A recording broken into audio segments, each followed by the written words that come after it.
Maharashtra today 24 news, सत्य परिस्थितीचा सविस्तर आढावा। सत्ता कोणाच्या हाती, विजयाची पताका कोण फडकवणार, जनता कोणाच्या गळ्यात टाकणार विजयाची माळ, जनतेचं मत कोणाला, संपूर्ण महाराष्ट्रातील महानगरपालिकेतील संपूर्ण आढावा आपणासमोर पहा फक्त महाराष्ट्र टुडे मराठीवर।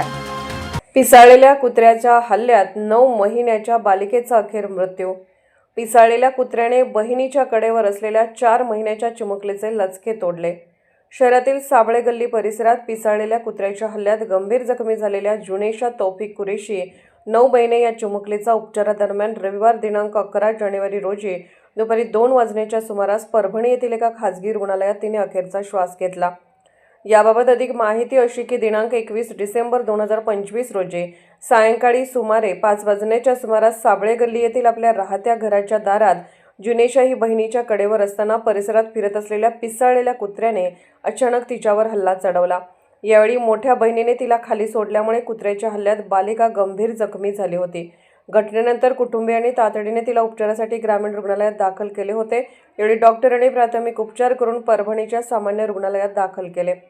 यावेळी प्राथमिक उपचारानंतर वैद्यकीय अधिकाऱ्यांनी बालिकेला रेबीज झाल्याचे निदर्शनास आणून दिले। तिची प्रकृती दिवसेंदिवस चिंताजनक होत असल्याने नातेवाईकांनी पुढील उपचारासाठी तिला परभणी येथील एका खासगी रुग्णालयात हलवण्यात आले। मात्र सर्वतोपरी उपचार करूनही रविवारी दुपारी उपचारादरम्यान तिचा दुर्दैवी मृत्यू झाला। या घटनेमुळे परिसरासह संपूर्ण जिंतूर शहरात हळहळ व्यक्त केली जात असून शोककळा पसरली आहे।